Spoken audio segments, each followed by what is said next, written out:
समझ रहे हैं, छोटा समझ रहे हैं। अगर परमेश्वर लग रहा है कि आपको कि परमेश्वर मेरे आसपास है या नहीं है, वो मेरी प्रार्थना को सुनेगा या नहीं सुनेगा, लेकिन याद रखना कि मेरी गवाही से आज आप आशीष पाने वाले हैं। आमीन। मेरे पास ऐसा टाइम आया कि मैं आपको बता नहीं सकता कि ऐसी बात है कि मेरा दिमाग पागल हो गया। मैं दीवारों में सिर मारता था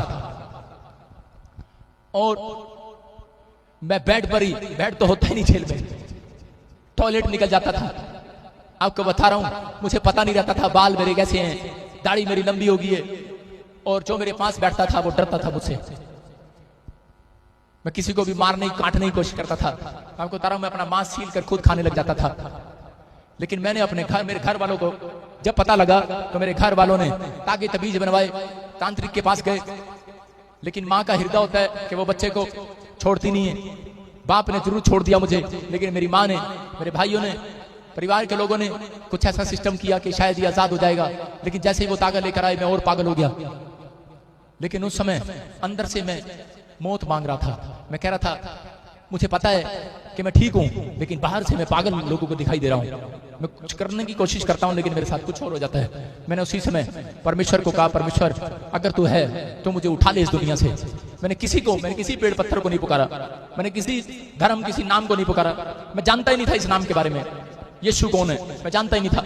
लेकिन मेरे को सिर्फ परमेश्वर ने, एक परमेश्वर का नाम कि हाँ वो कोई आसमान में बाप रहता है, तो मेरे मुंह से यही बात निकली थी कि जो तू तस्वीर में है इस आसमान में, अगर तू है तो मुझे दर्शन दे, नहीं तो आज रात के बाद मैं अपनी जिंदगी खत्म कर दूंगा।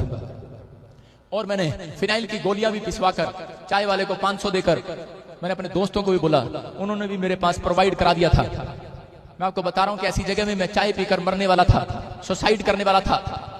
लेकिन जैसे ही क्रिसमस आया तो जेल में वहां पर लोग सुसमाचार बांट रहे थे, और उन्होंने मुझे सुसमाचार दिया। मेरे हाथ में ये वचन आया, और जब मैंने बाइबल खोली तो उसमें लिखा था, तेरे माता पिता ने तुझे छोड़ दिया, लेकिन मैं तुझे कभी ना छोड़ूंगा, ना कभी धोखा दूंगा। हालेलुया।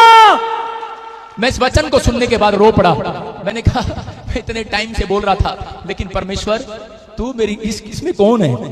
मैंने खोला और उसमें मुझे बात ही वही मिली है। इनको कैसे बता, भी मेरे बाजू में मैंने किसी को भी नहीं बताया कि मेरे माँ बाप ने मुझे छोड़ दिया। बोला हालेलुया।